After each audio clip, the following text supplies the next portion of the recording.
Morning, Fabian. Can I just ask by asking about Matt O'Reilly? What's the latest position with him? What's his prognosis?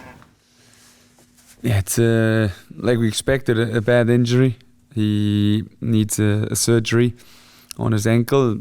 I can't say how long we expect him to be out. We have to look how the rehab will go. But of course, it's a tough one for us. But we try to support him the best way we can. We try to get him as fast as possible on the pitch, and let's hope he will be back soon. It's terrible luck for Matt and the club, of course. How is he? Have you spoken to him since Tuesday night? I had a small chat with him yesterday. Of course, it's not the best situation. He's very, very disappointed, but he has a good character, and he's a very positive guy, and he looks immediately in the future and says that he will be back soon, and he'll come back stronger, and that's a very positive thing. What I like, this attitude is very important, that you also stay mentally strong in tough moments like this, because you can't change it in the end, and that's why I think he will come back stronger. I know you publicly said that Billy Gilmour you want him to stay and he'll be at the club. Does this have any input, or is this a factor on him? Is he now definitely going to stay because of the injury to Matt O'Reilly? So all the decisions we discuss them together internal, with the chairman, with Tony, with Paul, with David. So all the decisions we do them together, and we discuss sometimes, of course, but there are always like arguments for both sides, and then we always decide what is best for the club, and then we will make the decisions, and then the public will see it. Thank you for that. And in terms of the summer spending at Brighton, nearly 200 million spent, unprecedented for Brighton. How do you feel personally? How does that make you feel personally, that you feel backed, and how important is it in terms of the club fulfilling its ambitions for this season? So I feel grateful. I feel thankful for Tony, for his decision, because it shows the ambition from the club. It shows that we want to make the next step together, that we try to build on a foundation that was built here in the recent years, but also try to improve in some ways, and that's what I really like, because I'm also a very ambitious guy, and for me it's the right sign and in the right moment, and now hopefully we can achieve something big together. And just finally from me, I know that you said on the podcast that your ideal squad is sort of 22 to 25. Will we expect to see quite a few outgoings in the next sort of 24 hours or so? There will be outgoings, but again, these are all decisions that are internal, and when they get to the public, then we will let you know as soon as possible. Thank you. Hi, Fabian. Does the injury to Matt O'Reilly impact how you'll now use Ferdi Kadioglu? That's a good question. So that's something what is positive from Ferdi, that is very flexible. He can play a lot of positions, and now we have to see, because he could train with the team a lot. So we have to see today, tomorrow, how he gets integrated, and maybe he will be an option in the squad, maybe not. So we just have a look together on the situation, then we'll make a decision. So he could be available on Saturday? It is a opportunity, hopefully, yes. On Saturday, Arsenal also still unbeaten. What do you make of their start, albeit not very many games yet? One of the best team in the world at the moment. I think they don't have a lot of weaknesses. They have in all their positions, they have individual quality. They have solutions for all phases of the game. They're good in set pieces. They are good out of possession, good in possession. So we need a good day. We need a very good individual performance, but also a great togetherness on the pitch. And now it's up to us, that we try to confirm what we did the first two games. That is not like a surprise. It should be a confirmation for us to go there and make a good game, and we go there to win.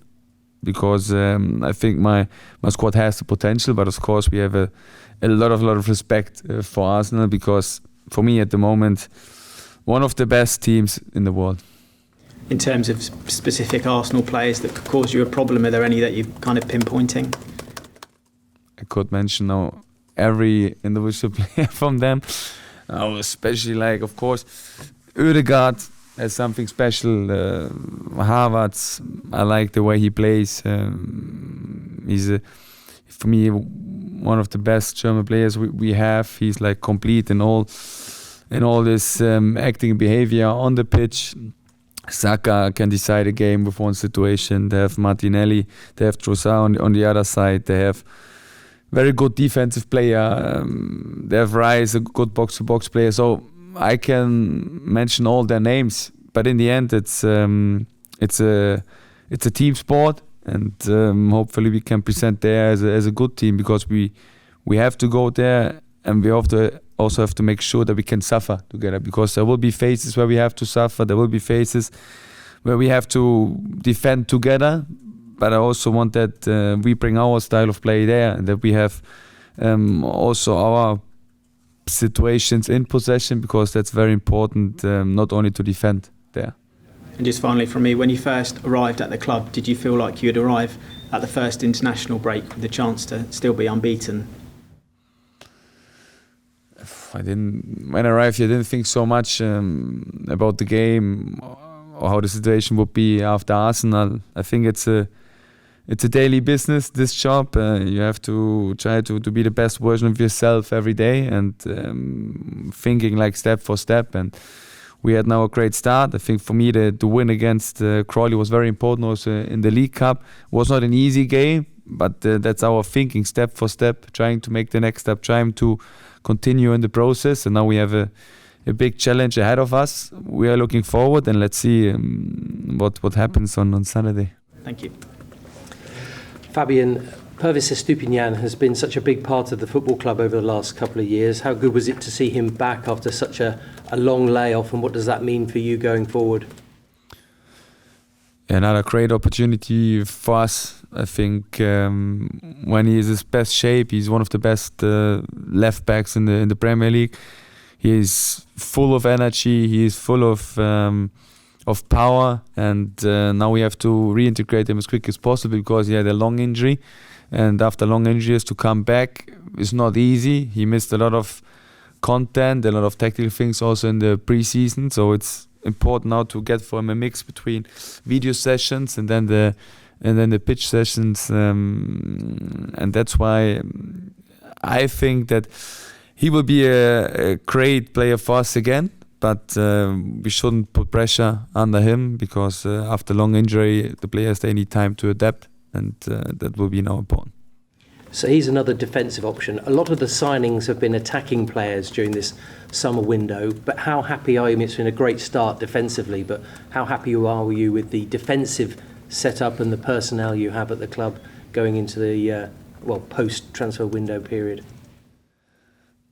I think let's look at the situation with Adam Webster. For me, a role model of leading, a role model of how to be the best version every day, how he trains, how he behaves, how he's there for his teammates. For me, it's a shame to put him on the bench, because it's an unbelievable character, unbelievable player, and that's why you see the situation also in the defense is quite good. I don't want to put a player like him on the bench, but at the moment there are Lewis and JP, and we have a lot of options also in the defense. And I think against Crawley, we also kept a clean sheet. Of course, in some situations we were a little bit lucky, we have to be honest, but in the end there are also like great options in the last line. We added now Ferdi, who can play left fullback, right fullback. We have Igor Adam. We have still Derek Lamptey. We have a lot of options in the defensive line, and that's why I'm also happy with this part of the squad. A welcome return for Bart Verbruggen as well. Does that give you a good dilemma? But Jason Steele has started the season very well as well. Yeah, but for me it's clear that we will have a number one in this season. There will be will be clear roles for them, and I will be very, very straight with this communication. I will be very honest to them, and that's important for me that they know their roles in the team, not only in the goalkeeper position, also in the other positions, that every player knows his role in the team. And I'm very happy to have both of them. So Jason made some really good games for us in the preseason, especially in Everton. Then here in the MX against Manchester, he had a great impact on the squad and on the pitch, and that's why I'm really happy to have him, and as well Bart. I think Bart shows, especially also in the Euro, how good he has, which potential he has. I think he can get one of the best goalkeepers in the world if he keeps going, if he keeps improving together with my goalkeeper coaches. Then he has a great future. Just finally for me, on Arsenal, when you look at all the sides in the Premier League, do you think, and you mentioned togetherness and all their individuals, but are they one of the most complete teams and squads in the Premier League? At the moment, I would say yes. So for me, it's a role model what Arteta did there. I think start was also not so easy, but the club stayed calm. What is nowadays not so normal anymore, and then you see what you can achieve. And I think what I see from outside, they are so good in the details. They have an answer for everything. They take care of their set pieces, of their throw-ins, of their kickoffs. They have like clear patterns in possessions. They have clear patterns out of possession. So they will have an answer and a solution on the pitch for everything, and that's something what comes through hard work, what comes when you focus on the process. So I think Arteta and his team, they are a role model for everyone, and of course I also follow their way, what they did in the last years, because it's something special, and of course I can also learn a lot from this. Thank you. Just following on from that, you called Arteta a role model there. Could you just talk a bit about how he's sort of transformed Arsenal from sort of mid-table mediocrity to a winning machine? So, unfortunately, I'm not there. So I would love to see some insights, but I was not there the last years when they worked together. But for me, what I see, like how they developed in the last month, that's something very special. And you can only develop like this if you are like focusing on the details, if you trust the process, if you really work hard. I think also how they improve the players individually. You see small elements in their games that are helping the individual players, and that's something what I really like to look. And how they transform it to this machine, I don't know. But I think sometimes there are no secrets in football. They're just like outwork and just like to try to improve every day, and that's also like my thinking. And I'm really looking forward to compete with Arsenal, to compete with their coaching staff, because it will be a great challenge for us. And we have a lot of respect, but again, we go there to win the game. We go there to show our style of play, even when we play away.